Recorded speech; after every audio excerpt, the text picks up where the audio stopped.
Welcome to Council Connection. I'm Sweetie Marbury, Mayor and Durango City Councilor. This City Span program is designed to give you a snapshot of happenings at the most recent Durango City Council meeting. This time we look at the February 17th meeting. One of the first items on the agenda is the consent agenda, which is intended to allow the City Council by a single motion to approve matters that are considered routine or non-controversial. There is usually no separate discussion of these items unless a council member or citizen requests an item be removed from the consent agenda and considered separately. There were 8 items on this agenda, most of them dealing with routine issues. Among them were resolutions authorizing 2 grant applications to Great Outdoors Colorado. The first, for $750,000, would help fund extension of the Animas River Trail north to Oxbow Park and Preserve. It's hoped construction on that segment of the trail could begin in 2017. The second grant request to GOCO was for almost $45,000 to help develop the Geologic Overlook project associated with the Peter Carver Memorial Forest at Chapman Hill, proposed for construction later this summer. Councilors also agreed to a consent agenda item to sponsor a $120,000 grant request to the state. This grant would benefit the La Plata Youth Services Juvenile Diversion Program, which provides intervention services for at-risk youth in our community, in a bid to keep them out of the criminal justice system. Several citizens appeared before council during public participation. Among them, Durango's 3 newest Eagle Boy Scouts. Some members of the award-winning Durango High School Thespian Troupe 1096. Elaine Severson, a Fort Lewis College student who is a newly crowned Miss New Hampshire Collegiate America, spoke about the need to fight bullying and how bullying impacted her. She was followed by Mara Doherty Demko, director of the Sexual Assault Services Organization, who spoke about the organization and its efforts to draw attention to eradicate sexual violence in Durango. Our Sexual Assault Awareness Month, which will begin in April, and we'll have several events throughout the community. Just to give you an idea, I know most people think that Durango doesn't have the experience of sexual assault or domestic violence. We work with our partner agency, Alternative Horizons, who just won the Nonprofit of the Year through the Chamber of Commerce.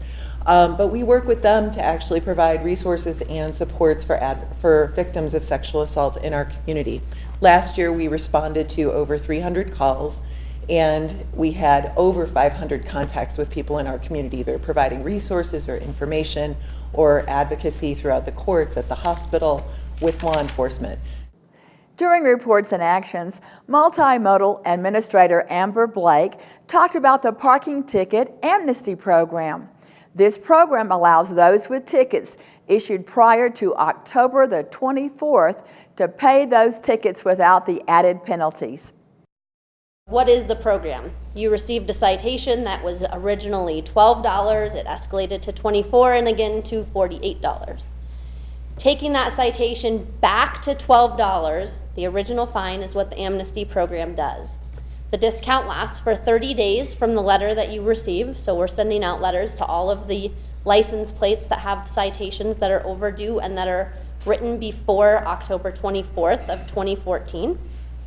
And then we're giving you those 30 days to pay. If you don't pay the citation within the 30 days, all of the fees are reinstated. So you're back to that $48 fine if you don't pay. So it's kind of a one-shot deal, strike while the iron is hot. How to pay. So if you have an overdue citation, please log on to www.durangogov.org. This is what's going to come up. If you can click on the payments tab that you see there with the credit card, this will open up, and right there by the 2 arrows, you can click on either of those that say pay a parking ticket. And what you will do is, if you don't want to wait for your letter because you really want to find out if you have an overdue citation, you can type in your license plate number And 4 seconds later, voila, you will have a list of any overdue citations that you have, Amnesty or brand new citations, and you can pay all of them at once.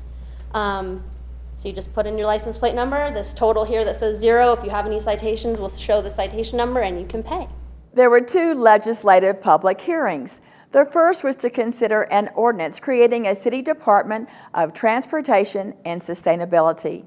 The new department would be a restructuring of the city operations department in the wake of Department Director Roy Peterson's retirement.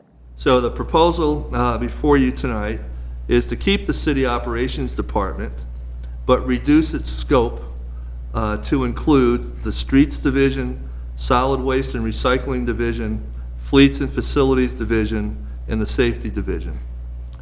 And what we're proposing is to create a new transportation services and sustainability department, which would include the parking division, transit division, multimodal division, and the sustainability division.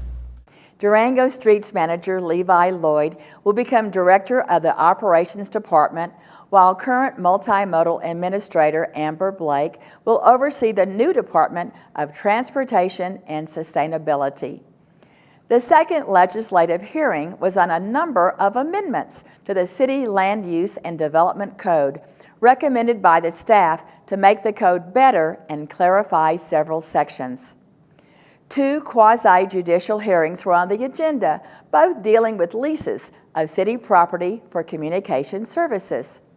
The first was for the lease of space at Hillcrest Golf Club, building for a Verizon wireless cellular facility. The second was a lease of facilities at the City Service Center and on Smelter Mountain to EICB TV.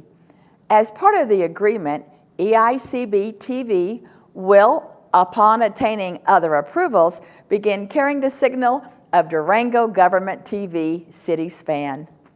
This would expand the signal beyond cable TV, meaning most residents of Durango and La Plata County will be able to view City Council meetings, programs, and more over the air through an antenna. City Span will continue to be carried on Charter Cable Channel 191, as well as over the Southwest Colorado Television Translator Association's facilities in Montezuma and Dolores counties. 3 ordinances were introduced following those public hearings. Those ordinances deal with creation of the Department of Transportation and Sustainability, as well as the lease agreement with Verizon and EICB TV. Some items of interest were also brought up by councilors during the meeting, including a public meeting on Airport Master Plan set for Monday, February 23rd at 6:30 at the library. Additionally, a reminder, there will be a Durango City election on April the 7th. 2 councilors will be elected, and voters will be asked to reauthorize the half-cent recreation and trail sales tax passed in 1999. Ballots will go out to voters in the mail on March the 20th. And that's Council Connection for the February 17th Durango City Council meeting. I'm City Councilor and Mayor Sweetie Marbury. Thanks for joining us.